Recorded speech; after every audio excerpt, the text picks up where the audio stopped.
When Ed asked me to come and speak today, I have to say I wasn't at all convinced it was a good idea. In fact, Ed, I thought it was a terrible idea. I can't claim to speak for Muslims. I'm not a theological scholar, and I'm certainly very far away from most people's image of what a good Muslim should be. And that makes me an easy target for those who don't want Killiam to succeed. But it's exactly those reasons that Ed convinced me that he wanted me to speak.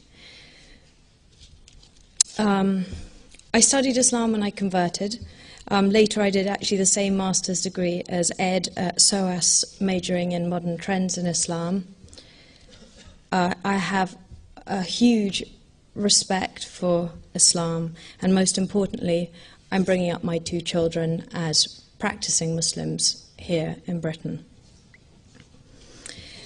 From my own practical experiences and my academic studies, there's one thing that I've learned, and that is that Muslims don't fit into clear-cut, neat, simplistic categories, any more than anyone else does, for that matter. They come in all colours, garbs, shades of belief. And as I understand it, one of Killiam's objectives is to try to demonstrate that there isn't just one way to be a British Muslim. Islamist extremists and tabloid writers come from very different worlds, but they both make the same mistake, which is that they think that to be a Muslim, you have to adhere to very rigid codes of dress, behavior, and belief, and that there's an unbridgeable divide between Muslims and the rest. And I think they're wrong. Most British Muslims may not be like me, but they're not ghettoized aliens, and they're certainly not the loudmouth cartoon reactionaries that all too often we see on our TV screens. The vast majority are neither.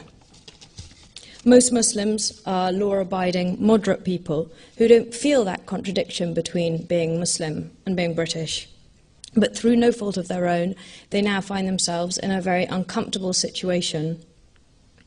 And unlike people from other minority religions, like Sikhs and Hindus, Buddhists, they often find themselves regarded with hostility and a certain amount of suspicion.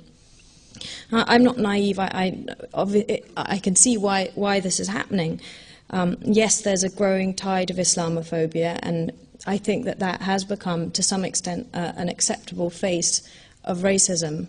But much of the blame has to lie at the feet of Islamist fanatics, those who plot terror attacks, those who shout hate-filled slogans in the street, those who make weaselly excuses to the media. Someone now has to stand up and tell the truth, that there is no necessary conflict between being British and being Muslim, between Islamic values and Western values. I don't want my children to have to choose between being British and being Muslim. At times, I have a 10-year-old son and an 8-year-old son, and at times, my oldest son shows signs of confusion. He's got one set of cousins here who go to discos, and he's got another set of cousins in Pakistan who are members of organizations like Tablighi Jamaat and Jamaat-e-Islami. And he comes back confused, and I can see that there's part of him that's looking for his own identity. And I can even see now how a culturally conflicted teenager might find that political ideology which is subversive and macho and exclusive and certain very attractive, and specifically because it gives a very particular identity to a child that's searching for that, trying to find his way.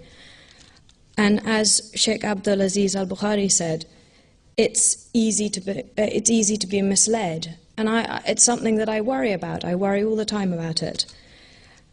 Someone has to give mainstream moderate Muslims in this country a voice, and I believe that Killiam is that organisation. there are very few people who have the courage or the depth of understanding or the conviction to do what Ed and Marge and their colleagues are doing. And so I believe it's vital that British Muslims and their friends give them as much support as possible.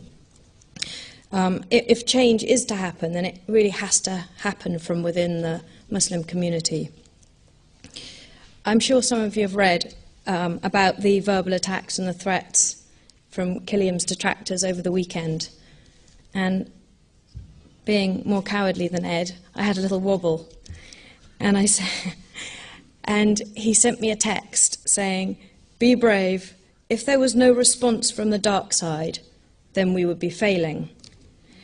And that's what Killiam is about for me. It's about challenging that dark side. I really hope they succeed, and I just wanted to come and wish them luck.